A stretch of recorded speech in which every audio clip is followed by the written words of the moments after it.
তোমরা সবাই আমার একটা কথা শোনো, যে কোনো পোষা প্রাণী পালো, কিন্তু খরগোশ পালন করো না। এইসব খরগোশ জঙ্গলে ছেড়ে দেবো, তোমরা কি কেউ নেবে? আরে তুমি আবার কি পাগলামি করছো? তোমার সব খরগোশ জঙ্গলে ছেড়ে দেবো। খরগোশ আমি আর পালন করতে পারবো না।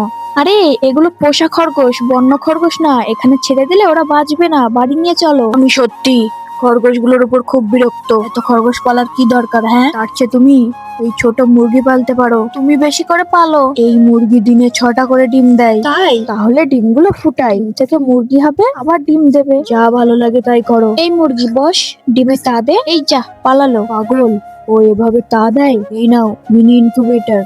আউচ! কি হলো? বাবু লাথি মারছে। চলো জঙ্গলে ওদের জন্য একটা ঘর বানিয়ে দেই। না, আমি নিয়ে যেতে দেবো না। তুমি আর আমাকে বাধা দিও না। এই মটকাগুলো মাটির ভেতর পুঁতে দেই, করে ছাউনি দিয়ে দেই যাতে রোদ না লাগে। কিছু খাবারও রেখে দিই, খিদে লাগলে খাবে। আর নেট দিয়ে চারপাশ ঘিরে দেই, তাহলে বন্য প্রাণী আক্রমণ করতে পারবে না। খাও খাও, ঘাস খাও, ঘাস খাওয়া শিখে নাও। এখন থেকে তোমরা এখানেই থাকবে। যাও, নিজের নিজের ঘরে যাও। তুমিও যাও। মনে হচ্ছে জায়গাটা ওদের খুব পছন্দ হয়েছে।